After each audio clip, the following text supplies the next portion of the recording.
شرک کړی دی د الله د ناراضګۍ ته تاسو دعوت ورکړی دی، ودرېږئ او یو بل وجنئ، ودرېږئ او یو بل وجنئ.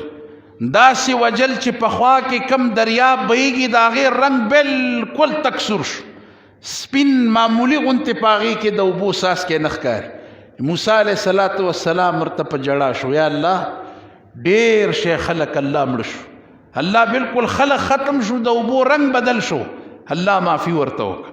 نو چې د هغه جلال او غصه راشي، د غصې حالت چې دی هغه بیا دا دی، او نرمی او شفقت دا دی چې په ایمان وایي مونږ ټول یو بل ته وګورو.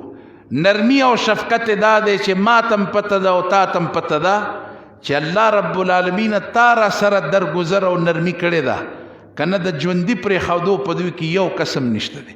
دا بالکل رښتیا خبره ده. زوی را پاسېدلی دی او پلار یې قتل کړی دی، زوی را پاسېدلی دی او مور یې قتل کړی دی. نور به قیامت څنګه راځي؟ دا خو په میډیا باندې رپورټ کیږي، ځوانان هلکان پلار په خپل لاس باندې قتل کول، پلار او مور یې رانیولې ده او مور یې قتل کړې ده.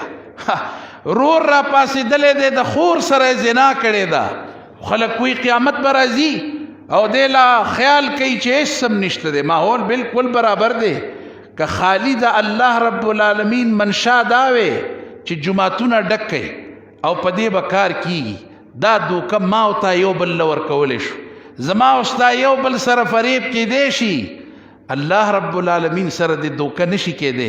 رسول الله صلی الله علیه وسلم یو زنانه وکته، موړ ماشوم یې پیو ته اچولی دی. موړ ماشوم، موړ نه مراد دا چې په پیو موړ دی، نور پی سکي نه، د هغې نه باوجود مور مړیږي نه او مور یې روچتوي او پیو ته اچوي، روچتوي او پیو ته اچوي.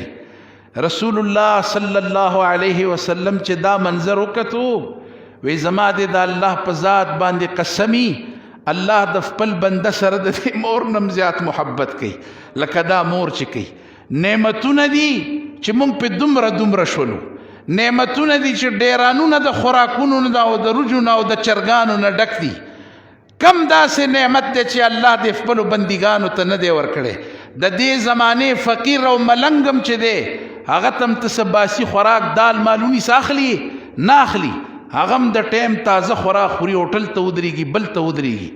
نو که په نعمتونو باندې شو د خلقو تباهي او بربادي وکړله، نعمتونه خوري او خوري لګیا دی، د هغه نعمت په بدل کې چې بس یو خبر الله غواړي، الحمدلله ووایا، دا ووایا خدای دا رزق تا را کړی دی، ستا نه بغیر الله د دې رزق ورکوونکی بل ذات نشته. لیکن رښتیا خبره دا ده چې خلک نه وایي، خلک اکثریت چې کم دی که دا خیالي چې غلا به کوم، سود به کوم او بیا به حج له لاړ شم او ما ته به دا ټول خلک وایي چې ته حاجي صاحب. د ده نه غټ بیوقوف سړی، نادانه سړی، جاهل مطلق بل نشته دی.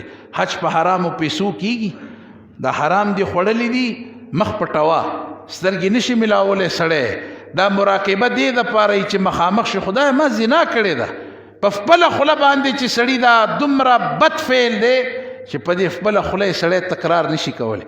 ما ته یو سړی داسې وښایي چې څوک کینی خپل بچي او ښځه او ټول ناستي ورته وایي، وی بچو دا تاسو چې دا گاڑی ماڑی او خوراک او جامع اچوي دا پیسې ټولې د سود دي. تاسو کتلې په مرګ هم داسې نه وي چې دا د سود پیسې دي او هغه په دې هم لګي. الحمدلله خدای پاک په موږ باندې ډېر، الله په موږ ډېر فضل. دا کنزل دي، د دې نه غټه ګستاخي د الله په دې ذات باندې او د الله په حضور بله څه ده. حرام ته وی چې په دې باندې هم د الله شکر دی، دا خو ډېره غټه تباهي ده چې څوک کوي. خو خیال کوي چې په حج او په عمره باندې به اسمان ته ورسم. ما ته د خلک حاجي صاحب وایي، ما تاسو ته ویلي وو الله رب العالمین ته ستا حجونه عمرې نه دي پکارې، الله ته ستا یره تقوا پکاره ده چې د الله د ذات نه ویریږي. ما تاسو ته تیر ځل ویلي وو یوه اوښکه چې چا د الله د خشیت او د خوف نه وبهیده او د حج متمني دی، تلی هم نه دی، لیکن د زړه نه او د اخلاص نه الله ته دعا کوي د سترګو نه اوښکې ځي چې الله ما حج ته ولېږه، الله ما باندې د حرمینو زیارت وکړه. نو دا یوه اوښکه چې د الله د خشیت نه تویه شوه، په دې اوښکه باندې ورته الله د حج ثواب ورکوي. حجونه او د عمرو ثوابونه خدا الله رب العالمین سره دي. لیکن دا خبره بالکل معلومه ده اغا وَإِنَّ كَثِيرًا مِّنَ النَّاسِ بِلِقَاءِ رَبِّهِمْ لَكَافِرُونَ.